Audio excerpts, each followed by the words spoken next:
everybody, Jason here from Ghostbusters News, and before we get into today's review, I want to give you a little bit of a spoiler, as over the years here on the channel, I've had the opportunity to take a look at a lot of different Ghostbusters items.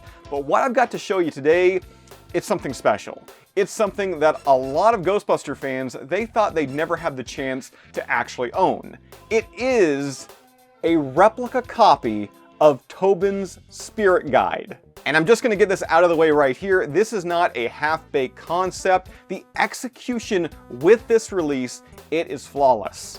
Made by Magnolia Props, a 500-page compendium of ghosts, demons, gremlins, and just about any entity that can go bump in the night. And not only is it packed with characters and ghouls that any Ghostbusters fan will recognize, but there are so many pop culture Easter eggs inside. And don't worry, throughout this video, we're totally going to give you an inside look at this book. But I'm just going to add that the most mind-blowing thing about this release is that nothing, and I mean nothing, feels fake about it. Having it in hand, it blurs the line of it being a prop, and that starts with the box that it arrives in, and it even includes a stamp at the bottom showing that it came from Ray's Occult Books. And in opening up Tobin's for the first time, and I hope this sounds like a compliment, I got hit with like that old book smell, you know, like the basement of a library. And this is no doubt due to the fact that it's professionally bound in black genuine leather. And just like the props seen in Ghostbusters Afterlife, it includes the decorative embossed cover, the gold writing. Now with that said, when buying this replica from Magnolia Props, you can either choose to have it look new or fully aged, with the latter showing some wear and tear. And if not evident, mine has been aged, looking as if it came right off the shelf of Ray's Occult. I'm sure there's already a couple comments down below of some of you wondering how this book, it compares next to the collector's box set that was released a couple years ago for Ghostbusters Spirits Unleashed. Well, here's a direct comparison between the two. I mean, the box for the video game, yeah, it makes for one heck of a display piece, but having these side by side, it's pretty easy to tell which one is which. And that is thanks to Magnolia's replica measuring slightly larger and again being bound in leather. So we know what it looks like, but what is on the inside? Like, there is no way that this actually includes 500 pages of documentation and research, right? Wrong. What I personally found with this prop, it went above and beyond any and all expectations I had.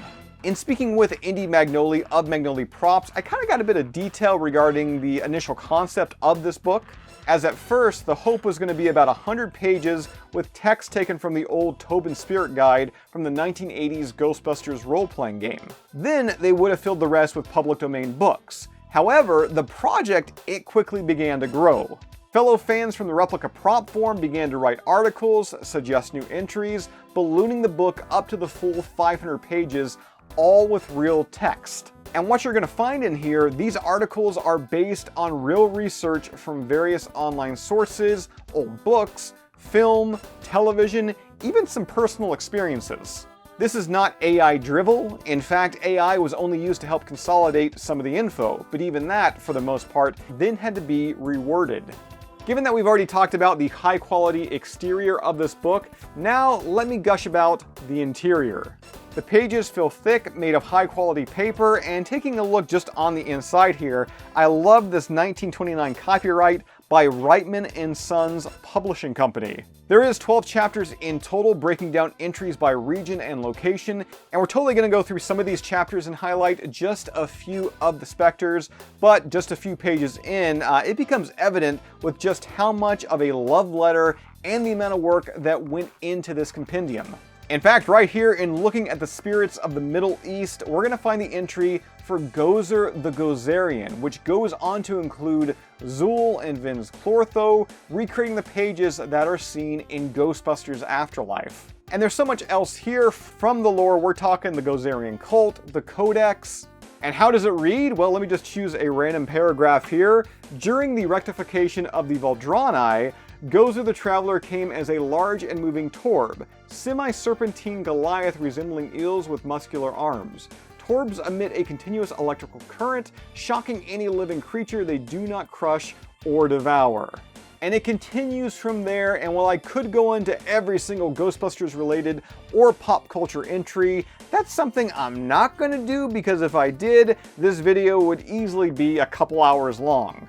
But I need to touch on just a few of my favorites to further give you an idea of this book's broad scope. And in keeping with the Middle East, in fact just a few pages away from Gozer, it lists another well-known book, the Necronomicon Ex Mortis, also referred to as the Book of the Dead. Evil Dead fans will be happy to know that this entry, it checks out. Obviously, as a real Ghostbusters fan, there were a few entries I immediately had to look up, and this included Banshee and the Bird of Kildarby. Both of these are closely found next to one another within Chapter 4, The Spirits of the British Isle. In fact, there's a lot of RGB entries in here, as turning a few more pages, we find that Boogaloo is back in town. Oh, this is so cool too. We've also got entries on all the corporeal entities from A Christmas Carol. And as you saw with Gozer, and as I flip through the book here, some of these entries also include illustrations, and right here, yeah, that's a gremlin. Much like what is seen in the video game Ghostbusters Spirits Unleashed, check out the Ghost of Halloween, Samhain. Also in this chapter, we've got the Collectors, the Dog-Faced Goblin, Dr. Frankenstein, Gargoyles, Goblins. And in researching goblins, there is such a good Easter egg to Jim Henson's Labyrinth. There's also a list of different types of goblins. This includes boglins and hobgoblins, just to name a few. While heading back to the real Ghostbusters, one of my favorite parasitic beings, the Grundle. Have to make mention of the Norse gods, particularly Loki, cause, well, somebody stop me?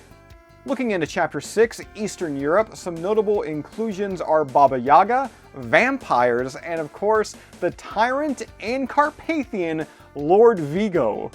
And similar to that Samhain entry, the ruler of Moldavia has been given a 2-page feature. Looking at the Spirits of North America, oh, I mean, I totally recognize this guy. I mean, that right there, that's Beetlegeist, or should I say Beetlejuice? You know what, I'm likely going to refrain from saying his name any further, and there's so many other recognizable characters or spirits or demons found here. Like in this North American section, just to name a few, and I'm not going to name them all, we've got the Candyman, Casper, the Fort Detmering Ghost, the Haunted Mansion, the Headless Horseman, or how about It, or Pennywise the Clown? The Jersey Devil, Casey Jones, the Librarian, Abraham Lincoln, the Sanderson Sisters. Oh, and this is such a deep, real Ghostbusters cut right here, Zedekiah Spangler. And they even have art for Egon's doppelganger showing off his big hat. A nice companion for Abe Lincoln also in here is George freaking Washington, the Winchester Mansion, and again, I'm just scratching the surface. But to me, two of my favorite entries in this section has got to be first the Green Ghost, which does make mention of the belief that in life he was a gluttonous Albanian prince. And while there's no image, a small write-up can be found for the real Ghostbusters Class 7 possessor, Watt.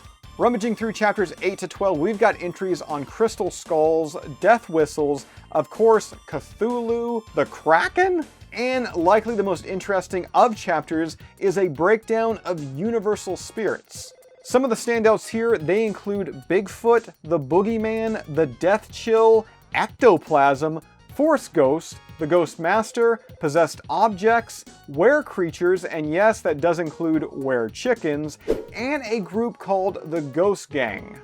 Which in reading this, I can't believe it, but the Ghost Gang, yeah, that's the ghosts that are in Pac-Man. Inside of this book, there are still so many references, Easter eggs, whatever you want to call them, that I did not touch on. Mainly because I don't want to spoil everything. Would I recommend this prop replica? I mean, at this point, it kind of seems like a silly question to ask, but yes. It is available from magnoliprops.com, and the price point is at $275, and I know, that's a lot for a book.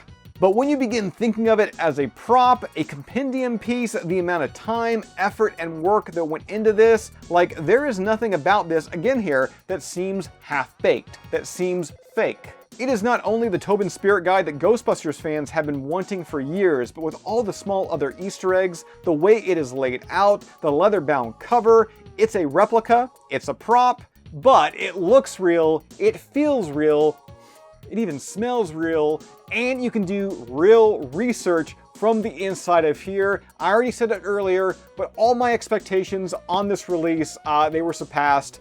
This is freaking amazing. Now, Ghostbusters fans, let me know, what do you think about this release? Are you gonna snag yourself a copy of Tobin's Spirit Guide? Comment down below, let us know. With that said, that's all I've got for you for this one. As always, subscribe. If you'd like to join up with Ghostbusters news, check out our Patreon page. A link to that is down below in this video's description, and we'll see you right back here next time. What do you do when the ghosts have been busted?